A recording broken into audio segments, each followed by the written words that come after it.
Corintios capítulo 13. Voy a dar lectura antes que suene la...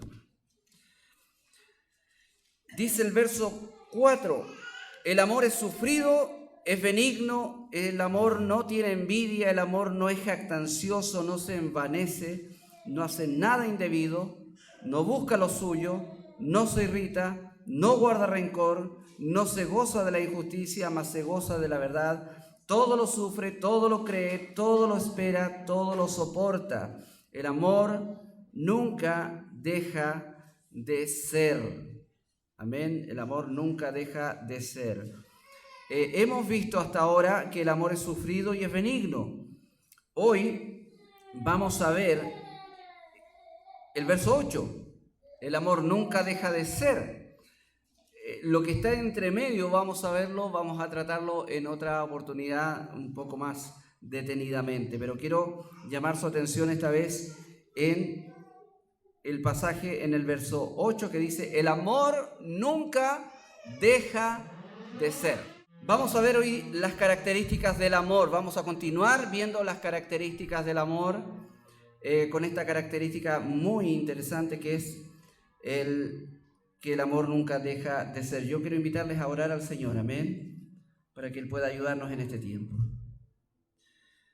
Amado Dios, en el nombre de Jesús quiero ir a tu presencia, Señor, para rogarte, amado Dios, que me ayudes. Me ayudes a mí, Señor, como expositor de tu palabra, hacerlo bien, Señor, como Señor, como debe ser. Ayúdame desde mi debilidad, mi incapacidad, Señor, que tú seas glorificado en todo lo que hoy vamos a escuchar y vamos a leer. Padre, anhelamos de verdad aprender más de tu amor, Señor, sacarnos todas las ideas culturales, Señor, de este mundo y poder vivir esta preciosa realidad del amor, Señor, que es superior, según dice Pablo, Señor, es más excelente camino que pueda haber en nuestra vida. Señor, ayúdanos, ayúdame a mí a exponer tu palabra bien, ayúdanos a todos nosotros a tener un corazón enseñable, receptivo, humilde, que podamos cambiar día a día para tu gloria, Señor. Te lo pedimos en nombre de Jesús. Amén. Ok. El versículo 8 nos presenta un interesante contraste entre el amor y los dones de profecía y los dones de lengua. Nos da este contraste para que nosotros veamos realmente la relevancia para nuestra vida de conocer, comprender, entender, practicar el amor de Dios. Dice el verso 8, el amor nunca deja de ser, pero la palabra pero es mágica, ¿cierto? No creemos en la magia, pero es mágica en el sentido de que nos ayuda a comprender de mejor manera, lo que Pablo está diciendo en este caso. El amor nunca deja de ser, pero las profecías se acabarán.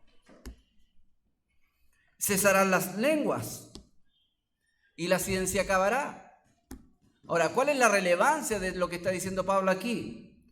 El contraste. El contraste es lo maravilloso aquí. ¿Por qué? Porque, hermanos míos, no olvidemos, no perdamos la atención del contexto de la carta.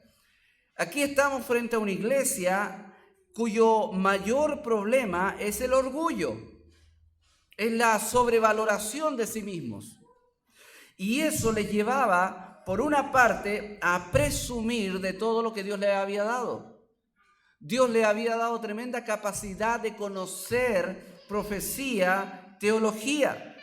Dios le había dado una batería, pero tremendamente importante de dones espirituales. De tal manera, Pablo dice que no le falta nada, ningún don. Entonces, estamos en presencia de una iglesia bastante bendecida, bastante potente, si hablamos de conocimiento bíblico y si hablamos de ministerios en base a dones. Era una iglesia súper potente, pero débil. Como una iglesia súper potente y débil. Bueno, ellos estaban bastante capacitados, pero en realidad la vida útil de ellos era pobre. Porque realmente ellos no estaban sirviéndose unos a otros, ni estaban sirviendo a Dios. Ellos estaban, viviendo orientados a sus propios intereses. Y lo que hemos visto en otra oportunidad es que el hecho de que ellos sean personas arrogantes, pensando que, por ejemplo, los dones que tienen pueden hacerle a ellos resaltar entre los demás, o que pueden ellos presumir del conocimiento que tienen y así resaltar frente a los demás. Y era tal el ímpetu de resaltar y de ser alguien dentro de la iglesia de Cristo, que simplemente lo que provocaron en esa preciosa iglesia fueron divisiones. Divisiones. Y es inevitable, donde hay una iglesia, cuando cada miembro o grupos de miembros velan por lo suyo propio, entonces es inevitable las divisiones. Cuando en una familia la dinámica de vida se orienta al hecho de estar combatiendo por los intereses propios, hay división. El egoísmo, el orgullo causa división. Entonces, hermanos míos, ellos eran tremendamente ricos en cuanto a los dones espirituales, en cuanto al conocimiento bíblico, en cuanto al conocimiento de los misterios de Dios, la profecía, la ciencia. La profecía, el conocimiento y la ciencia son palabras que se ocupan mucho para los corintios. Ellos estaban realmente capacitados en todo eso. Sin embargo, Pablo hace un contraste entre lo que él les dice que es un camino mejor, que es el amor, con lo que ellos piensan que es mejor, que es la profecía, la ciencia, el conocimiento, los dones. ¿Y cómo es el contraste que hace? Bueno, les dice: el amor nunca deja de ser, pero las profecías terminarán, cesarán las lenguas. El amor nunca deja de ser. Pablo les habla de aquello que va a terminar, que va a colapsar, o como dice la intención de la palabra originalmente es caer en ruina. Pero el amor nunca dejará de ser.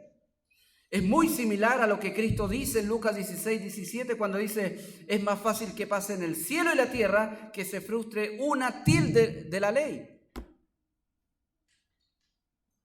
La tierra y el cielo pasarán, pero mis palabras no pasarán. Es decir, así como la palabra de Dios trasciende a lo temporal, el amor también. La ley es eterna porque Dios es eterno. El amor es eterno porque Dios es eterno. ¿Por qué el amor nunca deja de ser? Bueno, porque tanto la ley de Dios como el amor son eternos e inmutables, porque reflejan el carácter de Dios, que es eterno e inmutable. Ahora, ¿cuál es lo importante de todo esto? Hermanos míos, porque los corintios, tal como nosotros muchas veces, vivimos enfocados en lo temporal. Vivimos con nuestro corazón en lo temporal, valorando más lo temporal que lo eterno, buscando más lo temporal que lo eterno. Las descripciones del amor que Pablo usa aquí son la manera precisa en cómo Dios expresa su amor. Dios es paciente, Dios es sufrido, Dios hace buenas cosas para sus hijos, es benigno. Dios no tiene envidia, Dios no es jactancioso, no se envanece. Dios es así. Es su esencia la que Pablo está promoviendo en medio de un caos de orgullo en esa iglesia. Hemos dicho, Pablo ofrece el amor como el antídoto al orgullo. Pablo ofrece el amor de Dios como el antídoto a la arrogancia, al pensar ser algo. Y Pablo ahora añade un elemento más, como hemos dicho. Pablo contrasta la eternidad del amor, el amor nunca deja de ser, con la temporalidad de aquello que ellos más buscan.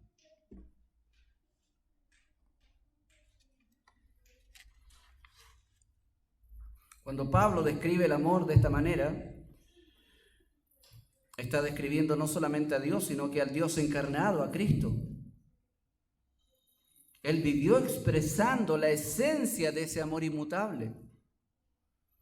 Es una perfecta descripción del carácter de Cristo la que hace Pablo aquí. De hecho, pudiéramos nosotros, para entenderlo mejor, poner en vez de la palabra amor, la palabra Cristo, y estamos hablando del carácter de Cristo. Cristo es sufrido, es paciente, Cristo es benigno.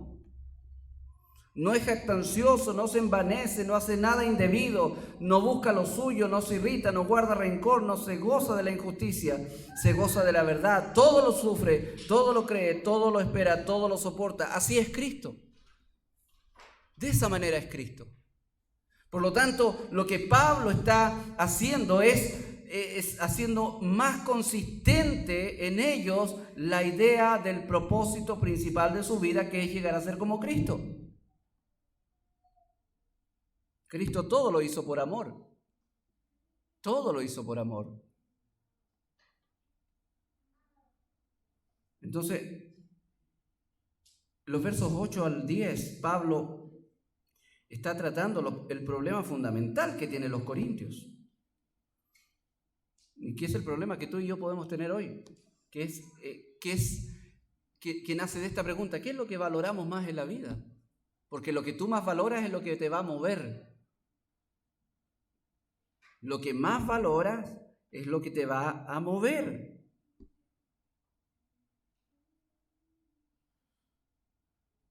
Si estás enfermo, pero tú valoras más tu salud, tú no vas a ir al trabajo, por ejemplo. Pero si tú estás enfermo y lo que más valoras es tu seguridad laboral, entonces tú vas a ir al trabajo. Pero la decisión vas a tomarla por lo que más valoras. Porque nosotros, nuestro corazón, que es engañoso y como dice la palabra, también es una fábrica de ídolos. Bueno, eso lo dijo Calvino en virtud del profeta ahí. Nosotros permanentemente estamos valorando mayormente las cosas temporales que las cosas eternales. No vivimos a la luz de la eternidad, sino que vivimos a la luz de lo temporal. Muchas veces estamos nosotros esclavizados en ese amor a lo temporal y dejamos a un lado lo eterno. Y por eso Pablo hace un contraste tan categórico. El amor nunca deja de ser, pero las profecías que ustedes tanto valoran, las lenguas que ustedes tanto valoran, la ciencia que ustedes tanto valoran, va a terminar. Van a terminar. Entonces lo que más valoran un día ya no va a ser valorado. Por eso es que Pablo le dice en el capítulo 12, al último versículo del capítulo 12, por eso Pablo le dice: procuren los dones mejores, está bien eso, pero yo les mostraré un camino más excelente. Porque el amor es el camino más excelente. Y el capítulo 14, verso 1 dice: procuren buscar el amor, procuren seguir el amor. Entonces, hermanos míos, lo que intenta Pablo hacer aquí es dar un giro en el corazón de estos corintios. Y para que entiendan finalmente que lo que ellos más necesitan, hermanos míos, no es la unidad. Porque uno podría ser simplista, ¿cierto? Y dice: bueno, los corintios estaban divididos. ¿Qué necesitan los corintios? Unidad. Y saltamos con nuestras soluciones. Vamos a hacer más convivencia. Vamos a hacer, no sé, una pila de cosas, ¿cierto? Vamos a jugar ¿cómo es este juego al amigo secreto. Y inventamos cosas para fomentar la unidad. Y realmente, hermanos míos, detrás de la desunión, de la división, hay pecados que se tratan no haciendo convivencias ni amigos secretos. Porque lo que generó aquí la división era el orgullo, era la sobreestimación, sobrevaloración de sí mismos. Entonces Pablo trata ese tema diciendo: ustedes todo lo que más valoran, un día va a pasar, un día va a terminar. Y hermano mío, ¿qué es lo que más valoras hoy por hoy? ¿Qué es lo que mueve a más tu vida? ¿Qué es lo que más te apasiona? ¿Qué es lo que más dirige tu agenda? Dirige tu esfuerzo. Y muchas veces, hermanos míos, cuando nos hacemos ese chequeo personal, nos vamos a dar cuenta de que la mayor parte de nuestras valoraciones más importantes son cosas temporales. Ahora, ¿es importante valorar lo temporal? Claro que sí.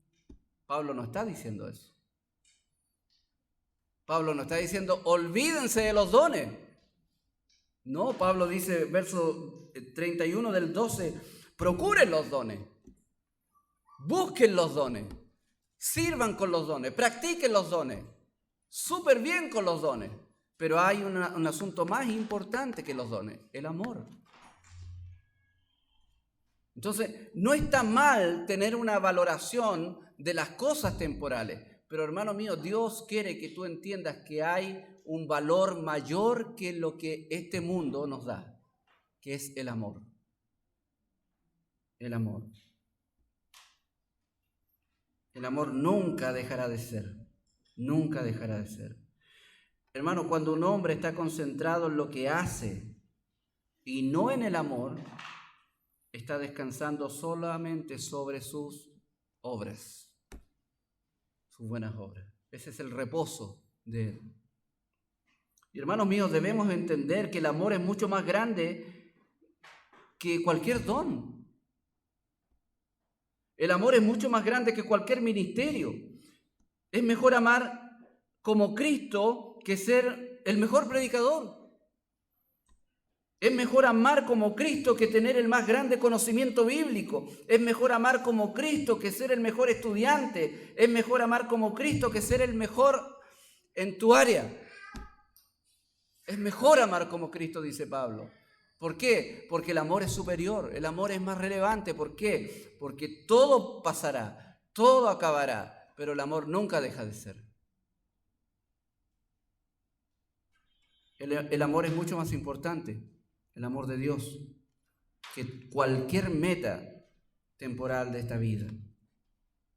Contrario a todo esto, hermanos míos, los corintios reflejaban en su vida la ausencia absoluta de este amor. Y hermanos míos, puede ser nuestra realidad también. Que estemos totalmente empeñados por destacar en todo lo que son nuestros propios intereses como los corintios. Pero hemos abandonado el amor. Y eso se va a apreciar en nuestra relación matrimonial, en nuestra relación familiar, con nuestros hijos, con los hermanos en Cristo, con la iglesia, con el prójimo en general. Entonces, hermano mío, el llamado que Pablo hace a los corintios es el llamado que Dios nos hace a nosotros también. Debemos procurar los dones, sí, pero también debemos, sobre todas las cosas, alcanzar a la experiencia de este amor perfecto de Cristo. Porque el llamado de Dios es a ser como Cristo, a que podamos llegar a ser como Cristo. Y siempre lo decimos, el llamado a ser como Cristo no es un llamado a ser como Cristo respecto de su divinidad. Es imposible aquello. El llamado es llegar a ser como Cristo respecto a su humanidad. Sí, es cierto, nunca vamos a llegar al estándar perfecto de Cristo, pero la aspiración de todo creyente es llegar a ser como Cristo. La Biblia nos da abundante prueba de que llegar a ser como Cristo realmente será una obra únicamente que Dios haga cuando nos glorifique en cuanto al carácter. Es decir, llegar a ser como Cristo en cuanto a la meta ideal no va a ser un resultado de tu esfuerzo.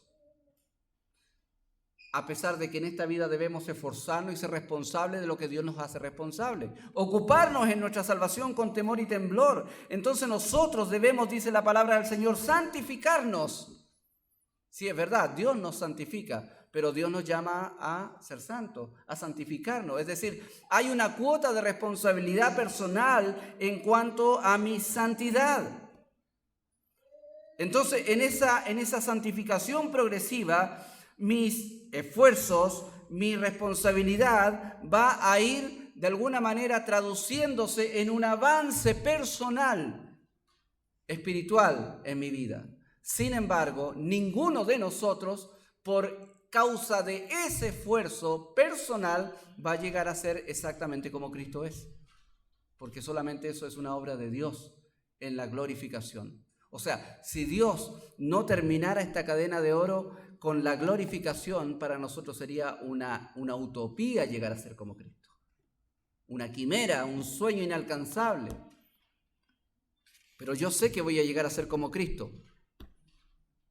Pero no por lo que yo haga en esta vida, sino que porque yo sé que un día Dios va a glorificarme. Entonces Él me va a hacer como Cristo.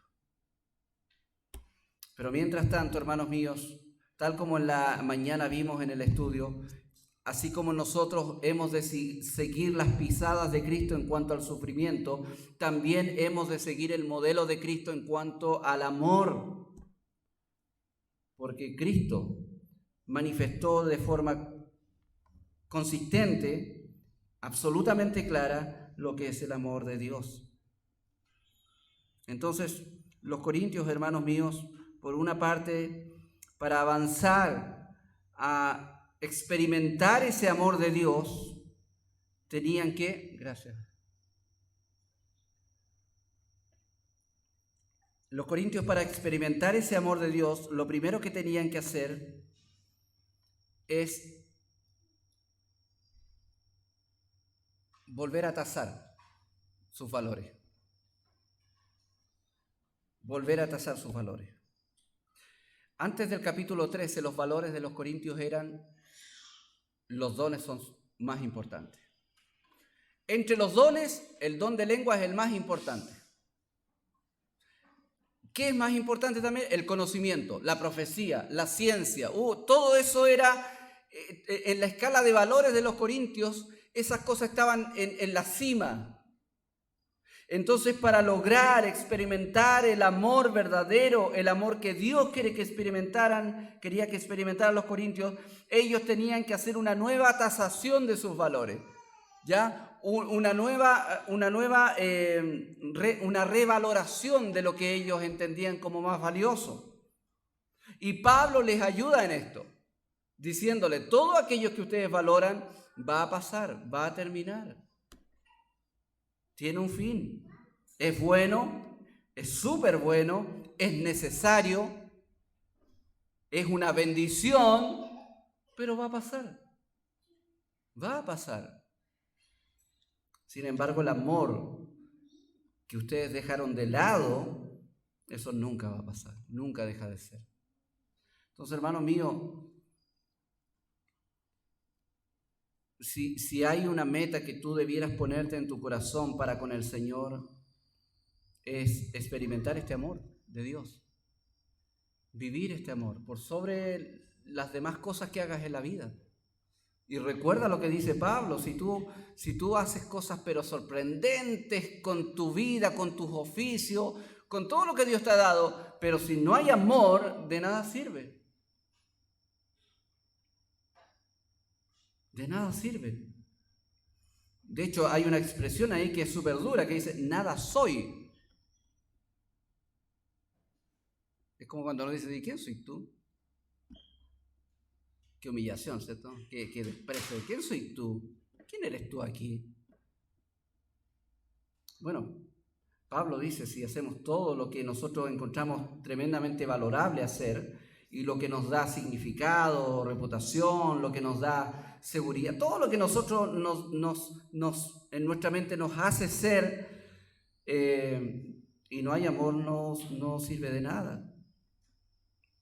Entonces, hermano mío, entendamos la importancia, la relevancia que tiene el amor frente a todas las demás cosas que hacemos. Yo sé, tú y yo tenemos metas en lo personal, con nuestra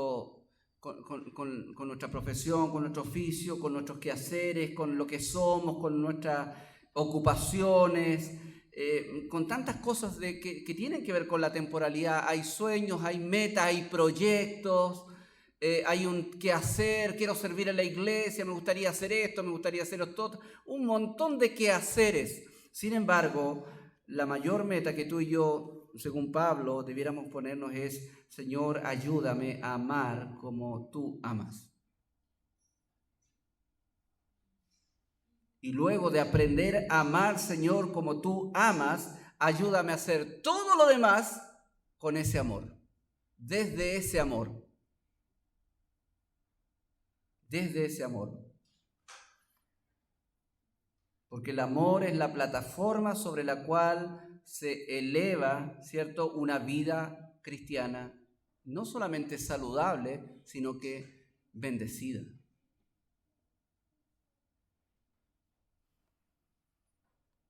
¿Qué es lo que más valoraban ellos? Profecía, dones, ciencia.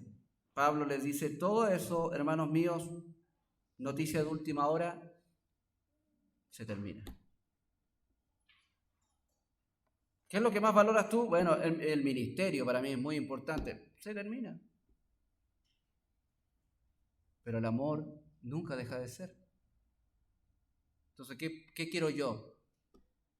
¿Ser un pastor destacado o amar a mis hermanos? ¿O buscar el amor y practicar el amor? Eso es lo que apunta el apóstol Pablo, a que nosotros hagamos una revaloración de toda nuestra escala de valores y vamos posicionando en el lugar más importante lo que verdaderamente es más importante, que es el amor. He dicho una y otra vez, es sorprendente la importancia en nuestra escala de valores que debe tener el amor.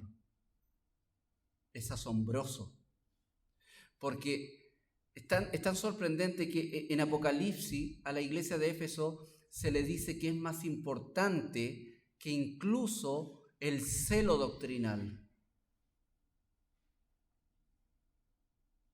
Cristo dijo que el elemento fundamental por el cual iban a ser conocidos los discípulos de Cristo era: si tuvierais amor los unos por los otros. Entonces es tremendamente asombrosa la importancia, la relevancia que tiene el amor en la vida de un creyente. Pero como nosotros vivimos en una cultura occidental sentimentalizada, nosotros tenemos el elemento amor como un condimento nomás de las cosas que hacemos, un condimento nomás, no la base, sino que un condimento. Nos importa más hacer las cosas que amar haciendo las cosas. Somos súper funcionales, pero poco amantes en lo que hacemos. Por eso Pablo dice: sean todas las cosas sean hechas con amor.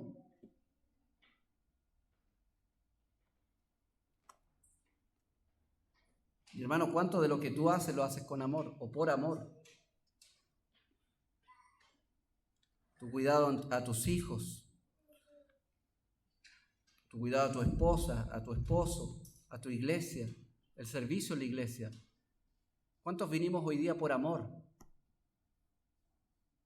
O para que no me dijeran que soy inconstante. No, por amor. Yo sé, estoy diciendo cosas que sufrimos siempre. No siempre hacemos las cosas por amor. Es muy difícil. Porque el amor, hermanos míos, no es un sentimiento que ese romanticismo, ese enamoramiento, no. El amor de Dios es particular y está descrito ahí. Tiene paciencia. Hace el bien. Y hermanos míos, la descripción que hace del amor Pablo es justamente lo que ellos estaban ignorando. ¿Usted piensa, leyendo toda la carta primera a los Corintios, que los corintios eran gente paciente unos con otros? Súper paciente. No, tremendamente impaciente. Se llevaban a los tribunales para resolver los problemas. Habían serias divisiones. ¿Eran benignos ellos? No, claro que no. No buscaban hacerle el bien al otro, sino más bien competir con el otro.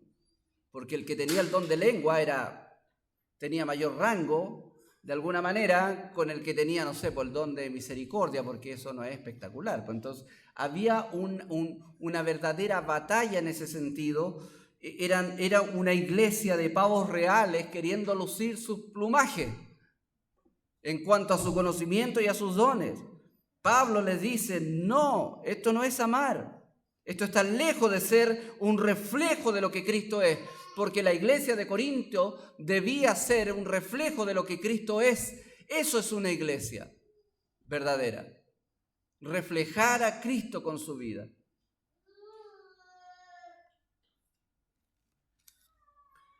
Ahora, contrario a todo esto, como dijimos, los corintios reflejaban en su vida un comportamiento más bien inmaduro, infantil. Mira lo que dice el verso 11, perdón. Cuando yo era niño,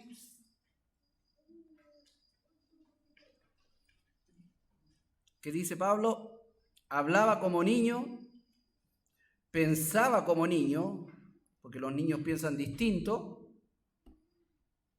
juzgaba como niño, porque los niños entienden las cosas de forma distinta, eso significa juzgar, entender las cosas como niño.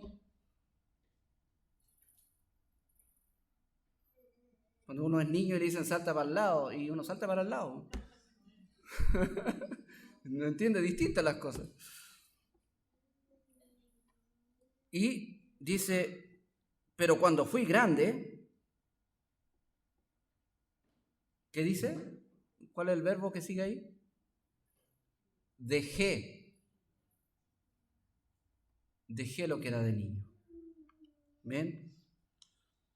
Hoy día vemos patéticamente que en muchos casos la prolongación de la adolescencia, como hasta los 40 y tantos, la prolongación de la adolescencia, porque hoy día muchos jóvenes se resisten a dejar las cosas de niño. ¿Ya? Y bueno, en otros tiempos era distinto, ¿ya? No estamos diciendo que otros tiempos fueron mejores, porque dice la Biblia que nunca vamos a decir eso con sabiduría. No es que antes era mejor. Nosotros tenemos a veces el mito de que antes era mejor. Olvídenlo, no era mejor antes. Cada tiempo tiene sus desafíos y sus particularidades y sus problemas y sus bondades también. Pero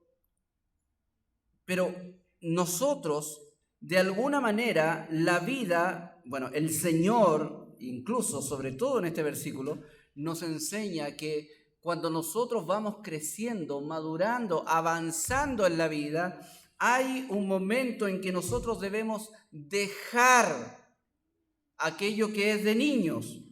¿Qué, pastor? ¿Los juguetes? No, es lo que dice ahí, ¿ya? De hecho, a mí me habría gustado mucho conservar algunos juguetes que yo tenía cuando chico, pero no pude, ¿ya? ¿Qué es lo que debo dejar? Según Pablo, estamos hablando de mi desarrollo natural. Dice, debo dejar de hablar como niño, debo dejar de pensar como niño, debo dejar de entender las cosas como un niño. ¿Por qué? Porque la vida avanza y yo necesito asumir madurez en la vida. Porque en la niñez y en la adolescencia voy preparándome para esta etapa de adulto donde yo realmente voy a desarrollar mi vida en todas las áreas que Dios permita que yo la desarrolle. Pero va a llegar un día en que por naturaleza dejamos las cosas que era de niño. O si no, veamos qué pasa si le regalamos una Barbie a la hermana Caro. No, a lo mejor le gusta la Barbie, yo estoy dando un mal ejemplo, ¿ya? Una muñequita, ¿ya? A la hermana Sofía, una muñequita ¿cómo se llama? ¿Un nenuco? Un nenuco. Es muy simpático, pero ¿será de su interés? No, porque ella ya dejó lo que era de niño, sus intereses son otros, su pensamiento es otro,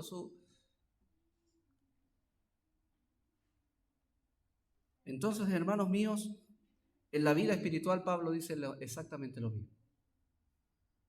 Y lo que está diciendo Pablo, en otras palabras, a los corintios era: todo este enfoque que ustedes tienen en los valores temporales de este mundo, como algo, no los valores temporales de este mundo, a ver, voy a corregir ahí, porque los valores que están asumiendo ellos son los dones espirituales y el conocimiento espiritual, el conocimiento de la profecía. Entonces, no son cosas de este mundo, pero son cosas. Y Pablo dice, cuando ustedes viven enfocados, cuando convierten los dones espirituales, el conocimiento teológico en sus golosinas que le traen disfrute, olvidando el amor, eso es de cabros chicos, eso es de niño. A eso Pablo quiere apuntar cuando dice, cuando saca a colación esto: yo cuando era niño, sí, pensaba como niño, juzgaba como niño, hablaba como niño, pero llegó un momento en que tuve que abandonar aquello para asumir mi madurez. Pablo le está diciendo, es hora, hermanos corintios, de que ustedes abandonen su manera de entender las cosas, maduren. Hermanos, cuando hay una iglesia enfocada, llena de individuos enfocados en sí mismos, hermanos, es una iglesia inmadura. Pero, pastor, somos de sana doctrina. No importa. Tenemos mucho conocimiento teológico. No importa. Pablo dice, si no hay amor, de nada sirve. Tenemos muchos dones. No importa. Si no hay amor, nada soy. Porque así son los niños, son tremendamente orientados a sus propios intereses. Tenemos que enseñarles cuando van creciendo a ser generosos, a ser considerados. Pucha, que cuesta enseñarles. No, y van de visita a los niños y el niño de la casa, no, y guardando los juguetes y cuidando los juguetes. Somos egoístas por naturaleza. Ahora, cuando vemos a los niños así, o nos da rabia o nos da risa, pero cuando nosotros nos vemos a nosotros mismos, que tenemos, hermanos míos, la misma dinámica infantil de vida que ellos, a veces no nos cuestionamos a nosotros mismos. Hermano, tal como los corintios tenían el desafío de avanzar desde la niñez espiritual a la madurez, es el desafío que tú y yo tenemos como iglesia, como cristianos. Corazones no enfocados a sus propios intereses, sino que corazones movidos por el amor. El amor, hermanos míos, es el que hace la diferencia en una iglesia. Todos los mandamientos que hay en el Nuevo Testamento que involucran esto de unos a otros, el ministerio mutuo, han de estar trazados desde el amor hacia ese servicio. Servíos los unos a los otros, soportados los unos a los otros, considerados, esperados los unos a los otros, amados los unos a los otros. ¿Cuántos unos a otros hay? Pero, hermano mío, todo ese ministerio mutuo debe estar enraizado en el amor de Dios. Y dice el verso 11, yo era niño, hablaba, pensaba y juzgaba como niño. En la espiritualidad es exactamente lo mismo. Cuando, hermanos míos, nuestras discusiones, nuestras diferencias tienen que ver con puntos teológicos y nos separamos y nos enemistamos y peleamos por cosas, como dice exactamente lo que Pablo dice a los Corintios en el capítulo 6. ¿Sabe dónde terminaban ellos para resolver sus conflictos? Los tribunales. Y hay una expresión que ocupa Pablo que es sorprendente. Dice, y son el espectáculo del mundo. Ni les da vergüenza ir a presentarse ante los impíos a resolver sus problemas. Ni los gentiles, ni ellos hacen eso. Y hermanos, de pronto las iglesias comienzan a ser de una manera que ni siquiera en el mundo encuentra eso. Hay iglesias en donde hay más, voy a ser exagerado, siempre hay que exagerar para enfatizar. No sé, pues hay jóvenes, no voy a ser exagerado, hay jóvenes que pudieran encontrar más cariño en su curso, en sus amistades en el colegio que en la iglesia. Eso no puede ser, hermano. No podemos hacer de nuestra iglesia un ambiente donde nuestros hijos y nosotros mismos no encontremos ese amor que hace bien, ese amor que impulsa, que nos ayuda a avanzar más hacia esta meta de ser como Cristo. No podemos no reflejar a Cristo en eso. No puede haber en el mundo gente que ame más que nosotros, gente que entregue más que nosotros, gente que se dé más, que se entregue más. Y hermano, muchas iglesias podrían estar convirtiéndose en eso.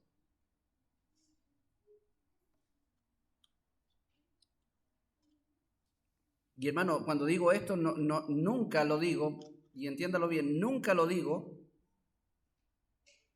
con esta idea de que debemos ser una iglesia como modelo. No estoy diciendo eso. Lo que quiero apuntar yo es cómo debe vivirse el evangelio. ¿Me entiende? Nosotros no debemos aspirar a ser la mejor iglesia de todo. No, olvídese eso. Eso es vanidad. Pero, ¿vivimos el evangelio? ¿O solamente estamos enfocados en la temporalidad de esta vida como los corintios, cuyas mayores cosas que hacían vibrar su corazón era lo que ellos mismos hacían? Mi contribución. Y Pablo les recuerda, eso es pensar como niños.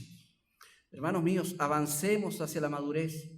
El escritor de Hebreos habla de la misma manera, en otro contexto tal vez, pero en la misma idea. Mire, voy a leer Hebreos capítulo 6, perdón. Hebreos capítulo 6. Capítulos 5 y 6. Acerca de esto, dice, está dando una tremenda charla teológica ahí el escritor de Hebreos, pero baja la velocidad, pone el freno de mano. Acerca de esto, dice, tenemos mucho que decir, pero difícil de explicar. A ver, ¿por qué es difícil de explicar esto? ¿Porque realmente es como chino mandarín? No, la dificultad, el escritor de Hebreos dice, la dificultad de explicar esto no radica en el hecho de que sea complicado lo que yo voy a decir. La dificultad de enseñar esto, dice el escritor de Hebreos, es el hecho de que ustedes no entienden. Como que no están captando mucho. Entonces, la problemática no estaba en quien enseñaba, sino que en quien escuchaba.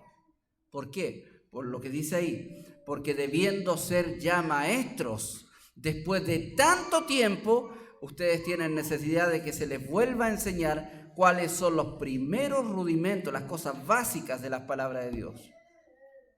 Y habéis llegado a ser tales que tenéis necesidad de leche y no de alimento sólido. Y todo aquel que participa de la leche es inexperto, es niño en la palabra de justicia porque es niño. Es inexperto. Entonces, hermanos míos, volviendo a Corintios 13,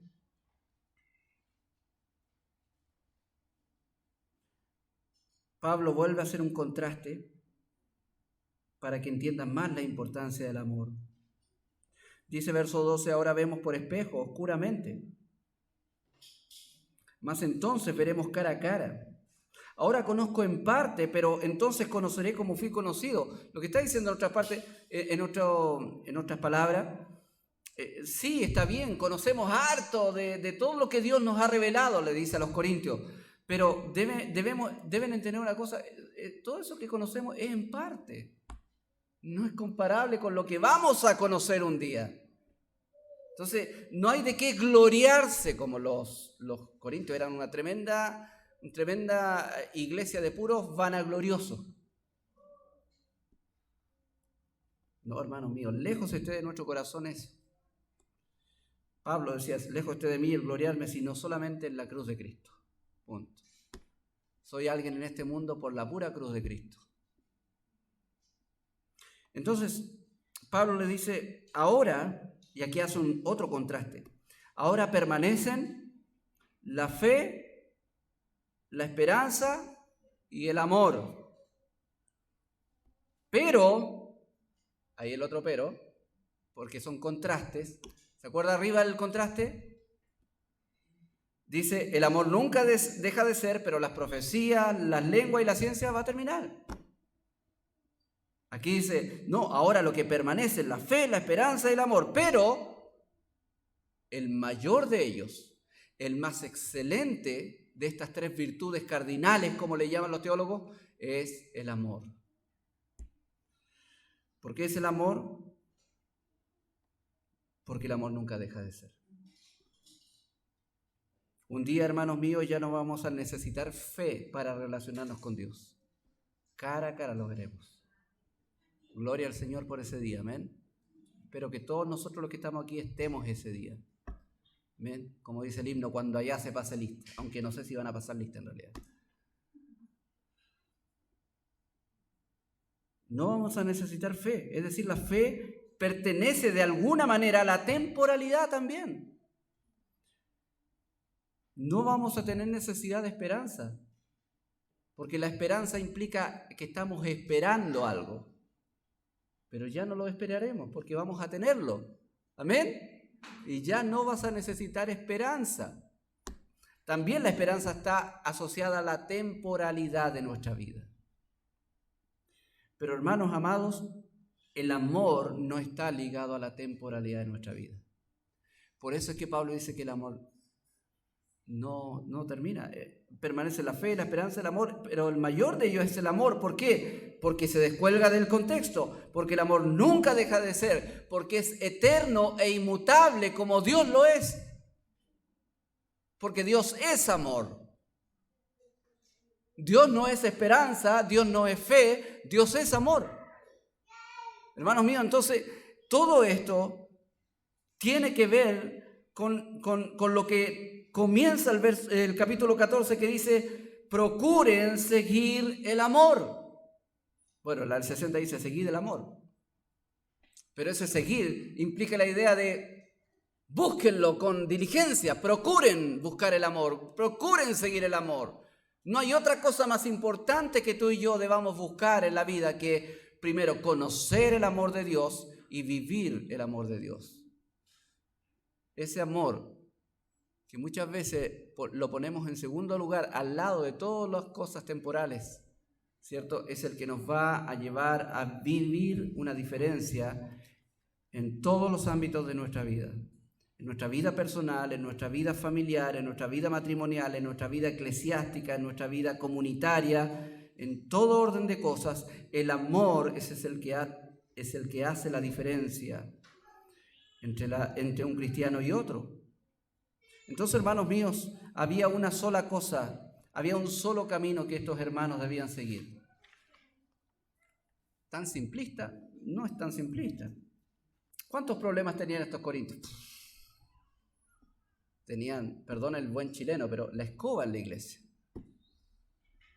Tenían tremendo desorden en la iglesia, conflictos de pecado terribles. Había que hacer humanamente tal vez una reingeniería de la iglesia, ¿sí? ¿Ya? No sé, tremendo. Yo me imagino al pastor o los pastores de ahí, el quebradero de cabeza que tenía, ¿cómo lo hacemos con esta iglesia? Y va Pablo, como buen apóstol, le dice, ustedes necesitan una sola cosa, el amor. Seguir el amor. Vivan el amor de Dios, conozcan el amor. Hermano, eso es la diferencia que hace entre un cristiano y otro. Que el Señor nos ayude, hermanos, no solamente a conocer del amor de Dios, y no solamente a disfrutar el amor de Dios, sino que a practicar el amor de Dios. Ese amor que no viene de la cultura, que no viene del mundo, ese amor que proviene directamente de Dios. Y no hay amor que exista que compita con ese tipo de amor. Así que si algo tú pudieras ponerte como meta es, Señor, ayúdame a amar, enséñame a amar, ayúdame a vivir en este amor tan precioso que es tu amor. Amén. Oremos al Señor.